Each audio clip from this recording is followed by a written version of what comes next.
So yeah, so I'll pick off where I left up, and I'll be flicking between my notes. But yeah, so we started the day. The girls climbed into bed. Everybody was there. I had Sterling in bed with me, and obviously trying to just give Beck a little bit more rest because he's been waking up a bit during the night. And so Eliza came in, and then Tilly and Eliza actually didn't have the best nights. Eliza was freaking out because one of the flaps of the tent was like waving, and that was scaring her. And she's only 2, like it's understandable. And Tilly had a bad dream. I can't remember what it was about though. So all the kids jumped into bed with us, and no, sorry. Tilly was scared about the flaps, and Lexi had the bad dream. So obviously, and then with those 2 older girls, like it's natural that Eliza wanted to jump in. So it was nice. It was a nice way to wake up, with Ever being like, shh, girls, shush, trying to keep them quiet.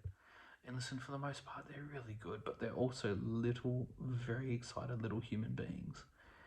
And, there's this thing, I remember Mum saying, I might have mentioned it earlier, but it certainly stuck with me, is that, like, it's important to love your kids, but you also need to enjoy them. And I think it's so easy that we can enjoy our kids, we can love them, but sometimes love is harsh, and sometimes love is the hard word, and love is boundaries. But man, love is also just fun, and love is enjoyment, and love is like excitement and joy, and I think having that understanding of going like loving my children but also enjoying them. And to me, part of that, again, it ties back in, and again, I don't want to be the man with a hammer, every problem's a nail, right? But to me, I'm seeing everything through the lens of letting go at the moment. And for me to really enjoy my children, I really have to let go of my expectations of what they should be like, or what they should do, or what the appropriate thing is in that time. And just enjoy them, and be present. And yeah, and it's been so fun. Yeah, I've really, really enjoyed this time with them. If I'm to be honest, like I'm kind of nervous going back to work, going back to Cal. Like there's so many demands, and there's so many things coming up, and there's obviously these doubts and going like, can I actually do what I want to do with propaganda?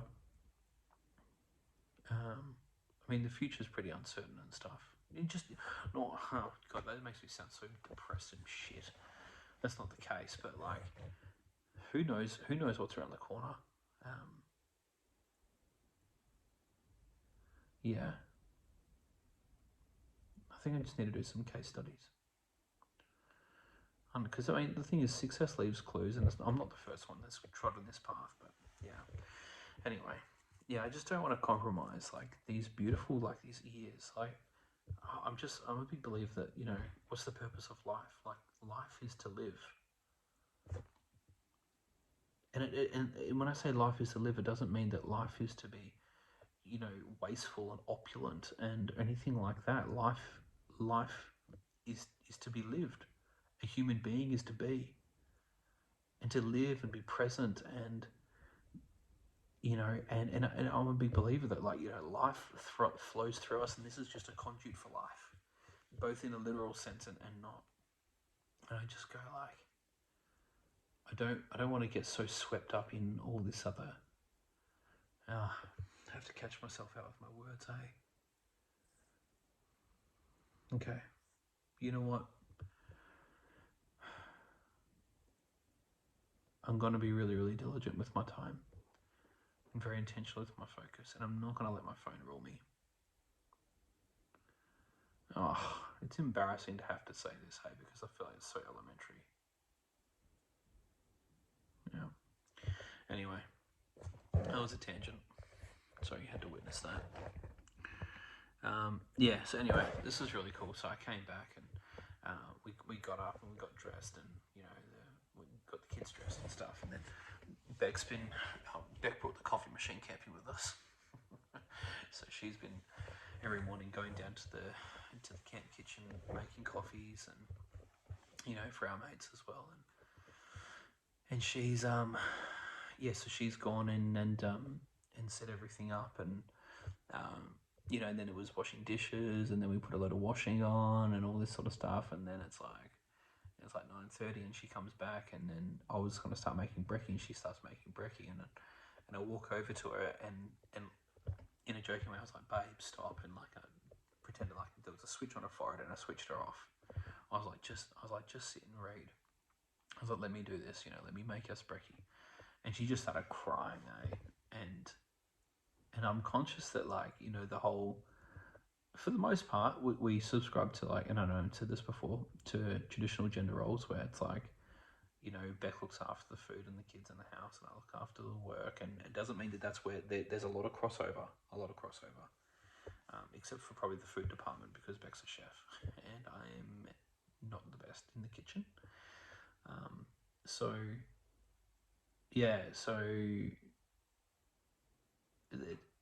what you do see from a lot of our, not from a lot of our friends, but from a lot of society and some of our friends, is that it's like, man, like we watch how it's like in some relationships, the dude does nothing. Sure, he goes to work, very, very, very good at that, but then she does, she'll help, do everything for the kids, and it just, a lot of times men just absolve themselves of the responsibilities of raising their own children, which I just think is incredible. And obviously they would say, no, I do it in this way. That's all good, but your missus is drowning at the same time. And I just think it's so, for me, I can't do that. I feel I'd have to be very callous. And if there's one thing I love about Beck, is that she will just dig her heels in, and if there's something that she is sure on, I can't sway her, and I love that. So, so if she actually needs me in a certain domain, or she'll stick her ground, and I'm really grateful for that. So, anyway, so it was really cool to kind of be able to be like, let me serve you. You actually switch off and just enjoy your time, and let me make brekkie. So, oh yeah, that's right. So we decided we'd have a day at camp today rather than going anywhere. We just stay at the campsite, and we fired up the metal detector, and the kids ran around all morning, and they ran around all morning, finding stuff in the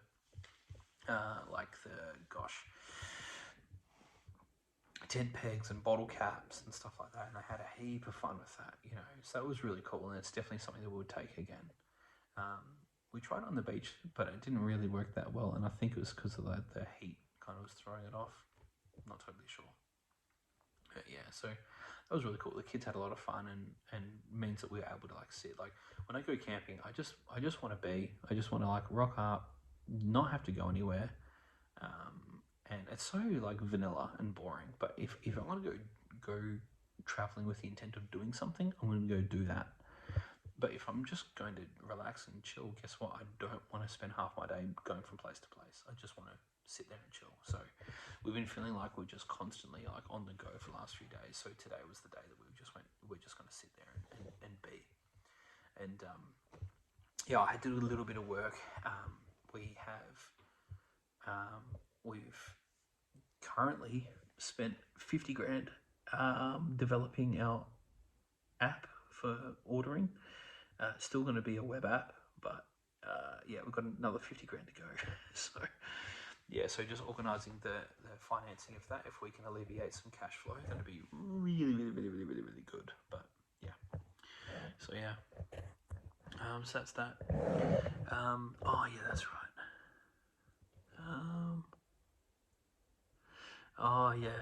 So it was I had Sterling sleeping on my chest, and I mean, certainly, I think this being our last kid has made us very sentimental. We look back, and obviously, like I mentioned earlier, we didn't really appreciate what we had with Lex and the other girls.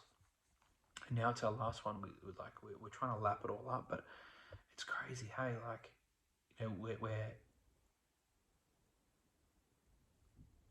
we had so much opportunity to be present and enjoy and just lap up everything that was our children's development, And now it's like we've got this tiny little bit, and now we're trying to soak it all up like frantically, and realizing that like we had all this opportunity before, and what do I do with that information? What do I do with that? You know, I do feel guilty about that. I do feel guilty that I didn't give as much credence to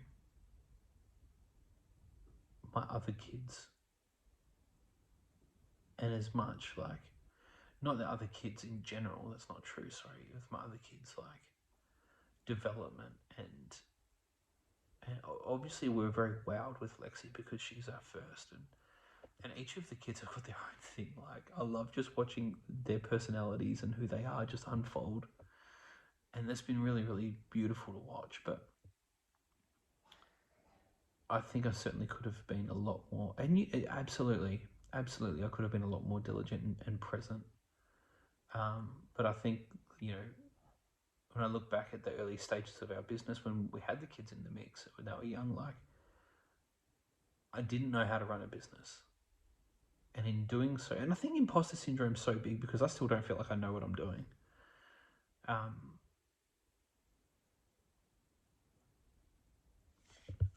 Yeah, and I think that, like, you know, when I look at I was so focused on the business because I didn't know what I was doing. I think as a man, you know, one of our primary, like, the narrative of society, as well as like historically, and you know, I think there's an element of like provide and protect as well. But as a man, like, you know, we're so future focused that we for the most part abdicate the present for the future. And you just got the most common story ever. Like, there's a great book, was it The Regrets of the Dying, I think it was called, and they talk about like all the, you know, the most common thing was that they wish they spent more time with the people they loved. And I think there's a difference between quantity and quality. Quantity for sure, like, that's easy to do. Quality, especially nowadays where like everything's engineered to hack your dopamine, the food, the media, the technology, the movies, everything is just like, everybody understands now dopamine drives behavior, and everyone wants your behavior in their back pockets. So knowing that, like, you know, your phone is just this bottomless pit of dopamine addiction, and the food is no better, and the drinks are no better, and the media is no better, and it's so easy to not have quality time because everything is trying to just rip you of your dopamine. And to think that, you know, like, I watch our kids, and I remember this guy saying, he's like, you know, imagine that there are only, all you want in the whole world, imagine that all you want in the whole world is the attention of two people. That's it. Imagine that. And to think that, like, that's the reality that our kids live in, is that all they want is the attention of two people. And our attention is just completely hijacked intentionally by people who just want to, who want to bigger and bigger and bigger and bigger and bigger and bigger. And I just don't like it. I just don't like this whole bigger and bigger and bigger and bigger mentality, which is really interesting because I'm in business, and business typically is about getting bigger and bigger and bigger and bigger. And there's this thing that I haven't really delved into. I've only just had a look at the top, and it's called post-growth economics. And it's like, at some point there has to be a tipping point where now growth is detrimental. And what does economics look like after the insatiable hunger for growth and more and more and more? I don't know. Like I said, I've only scratched the surface. I haven't really looked at it too much. But the thing that I'm working on at the moment, kind of behind the scenes, is how do I scale a business where it's a genuinely win-win for everyone? And yeah. Anyway. Yeah, I just don't want more. I want enough, and I want to be totally present with my kids and my family. And yeah. Anyway, rant. I kind of had this like really cool,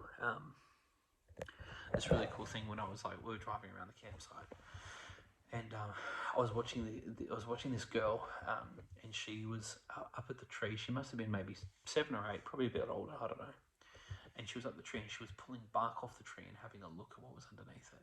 Side note, very interesting, we're at the Duke of Orleans for a whole week. Not once did our kids ask to watch a movie. Just wasn't there. It was really cool. Usually, whenever we're around a home or whatever, it's movies. Every single day. Dad, what can we do? Can we watch a movie? Can we watch a movie? Get in the car. Can we watch a movie? Kids didn't ask once. It was really, really cool. And it kind of highlights the fact that it's like, okay, we default to this, like, a second-rate version of fun when the real stuff's not there. You know, when there's not the metal detecting to do, when there's not the beach to go to. Not to say you need a beach to not have movies, but you know what I mean. Like, not when there's not the exploring, the bugs to find, all that sort of stuff.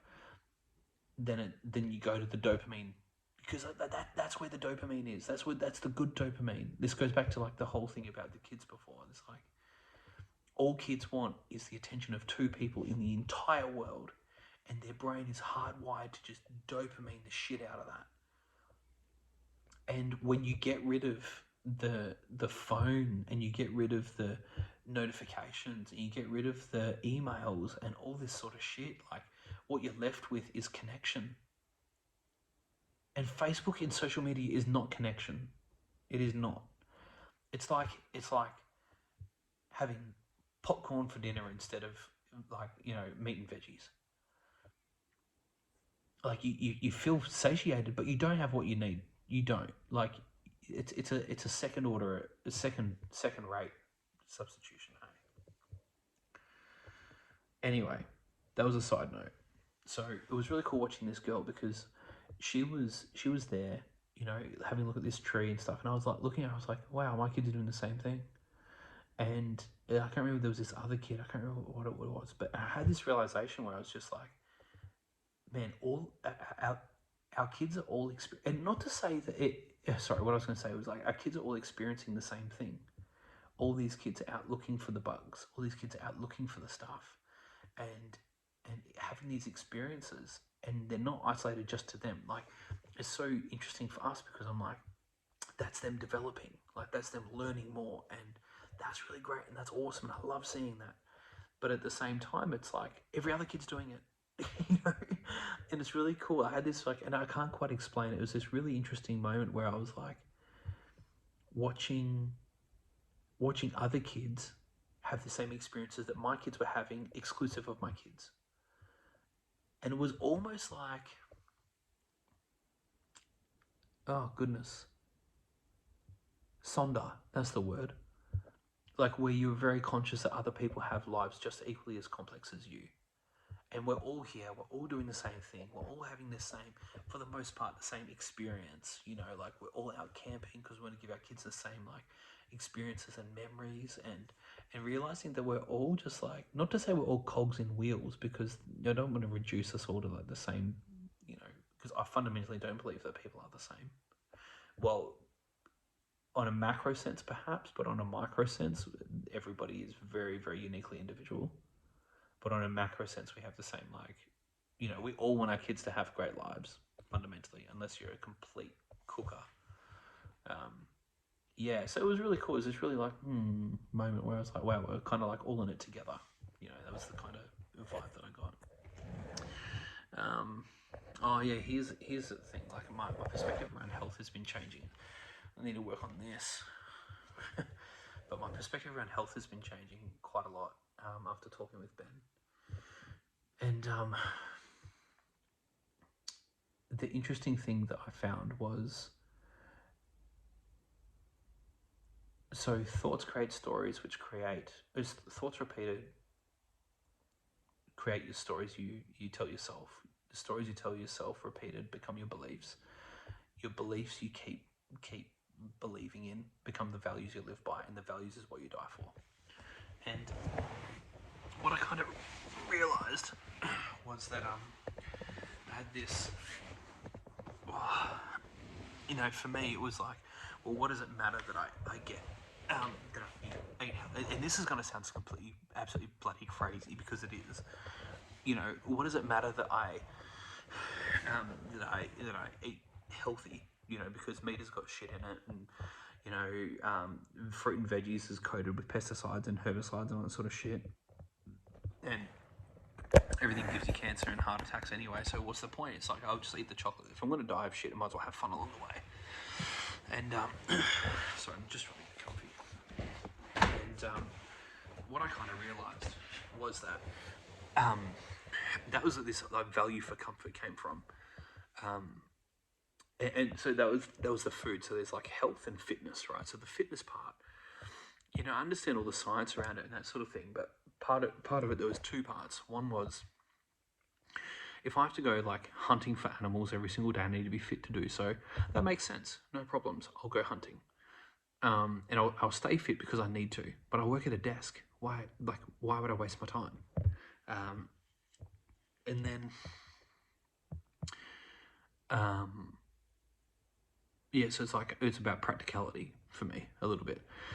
Then the other one was around this whole, like, I mean, a lot of the decisions I make is because I want my kids to stand on my shoulders, which is this is the interesting part, is so paradoxical to what I've just said. So the thing is, do I believe that tragedy is a recipe for a shit life? Absolutely not. And I don't believe that, you know, a step back is what determines your trajectory for your life. Here's the fucked up part. In the back of my mind, I was like, it's almost like if I don't look after my body, and I die early, I die young, say in my like 40s or 50s or whatever, if that was to happen, then it's like, oh, you know, the tragedy is really actually going to make my kids stronger. Like, what the fuck? Like, but it was interesting after like kind of unpicking it and going like, what's been going on in my head is to me, I'm like, well, you know what's the worst that can happen is that I die young and then I'm not there for my kids and whatever. But is that the end of the story? No, absolutely not. Can they overcome that? Absolutely they can. Yes, I believe in all that. But then the question was, if me dying young was actually going to, this might sound completely retarded for everyone listening, and I totally understand it, because now that I'm conscious of it too, it sounds retarded. Sorry if the R word offends anyone, but I don't care.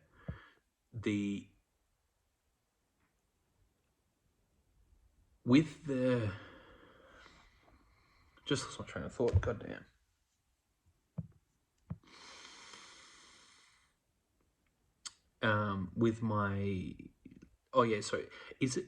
Am I going to be better serving my family, or will my kids be more whole if I'm around even longer to be able to input into their lives, or are they going to be better off if they have to overcome the death and the loss of a father? Probably, if I'm going to be guessing, if I was a betting man, I would bet that my involvement in their life, provided I don't turn into a complete piece of shit, which I don't think I'm gonna, my involvement in their life would be more advantageous to the trajectory of who they are than not.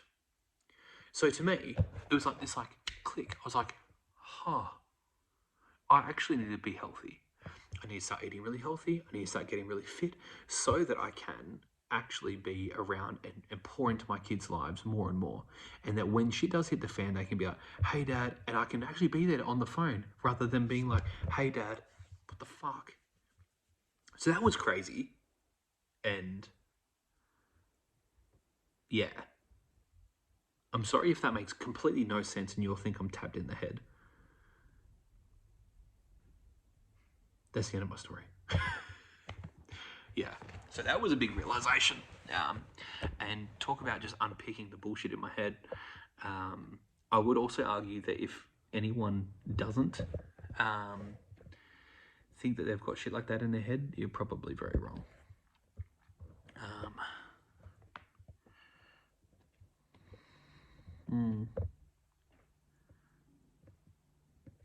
Yeah, sweet. So, toward the end of the day, we there was a guy hanging around in the campsite who was just giving the kids a little bit too much attention. So, yeah. And listen, maybe not. Maybe not. Maybe we read it wrong, but both Beck and I noticed it, so probably not. So, we had to have a conversation with the girls around. You know what? Some people, and I was very happy with how we actually explained it to them. We were saying that there's some people who they want to hurt you, and specifically, obviously, because we're speaking to girls, we're saying like, they want to hurt your vaginas, and Lexi was like, what? And I was like, yeah, I know. Listen, I was like, some people are actually very like, some people feel sick, but some people are sick in their head, and some people when they hurt your vaginas, you actually hurt for sometimes for the rest of your life. And we were saying that there's some people we know who got hurt when they were kids, and they've never stopped hurting. And not to say that, like, obviously, God forbid anything should happen to our kids. We obviously wouldn't want to hamstring them with the belief that they're going to hurt for the rest of their lives, and that would never ever be the thing. But just letting them know that it's like, hey, like, if ever you feel uncomfortable, you need to come to us and tell us. And if they say to you, like, don't say anything because I'll hurt your mum or your dad or your sisters or whatever, is that then telling them, like, that's a lie. And they were like, well, but what if they do hurt you?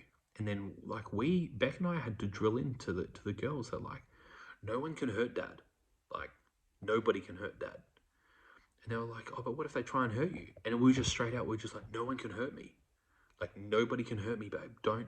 Nobody can hurt me. They're like, oh yeah, but what if they do this? And it was just straight up like, no one can hurt me. Like, if there's any one particular thing they need, is this absolute belief that there is an utterly immovable rock that is that their father's going to be there for them and protect them, and which then obviously ties back into the health thing. Like, I have to be there to be able to actually do it. So that was it. And what ended up happening was, like, I could see it's a lot to take in, especially at 6. Tilly was, I don't know, she totally got it. Lexi got it. At the age of 6, obviously, that's a lot to take in. And she was trying to hide it. And I said to her, I was like, Lex, come here. And she came over to me, and I was like, baby, you look like you're about to cry. And she just started sobbing, and I like, held her and was looking after her and gave her a cuddle and all that. And yeah. So that was the first, I think that was the first, like, actual conversation we had to have about that. Yeah, we've said before, like, that we don't keep secrets and all these sorts of things. But actually, like, drilling into the kids that, it's this, some people are not okay. What the things that they ask to do, and I was like, if you feel uncomfortable, you say so. And yeah, so that was yeah. Anyway, then we ended up after that, we loaded the kids in the car because that was just after the naps. And took them down to the beach, and oh, that's right, yeah. During the naps, it was really sweet. I had this moment where I was holding Sterling on my chest, and I realized that, like, obviously trying to lap up this last experience with a baby, is that, like, I've got maybe 20 or 30 more holds of him where he just falls asleep on my chest, because next month he'll probably be a bit more alert. And realizing that, like, this is it. And it's so bittersweet. And it's just realizing that, the flow of life, it never stops for anyone. It doesn't care how much you want it to. It doesn't stop. Yeah. Yeah. And I can totally see why grandparents are all over their kids, telling their kids to hurry up and have kids. I can totally understand. Like, the privilege that is raising children. I'm really gonna miss it. Yeah. I love my kids. I think that's it. Oh yeah, that's right. Yeah, we went metal detecting with the kids on the beach, but didn't really pan out too well. So came home, had a nice night with Beck. That was about it. That was that day. Anyway.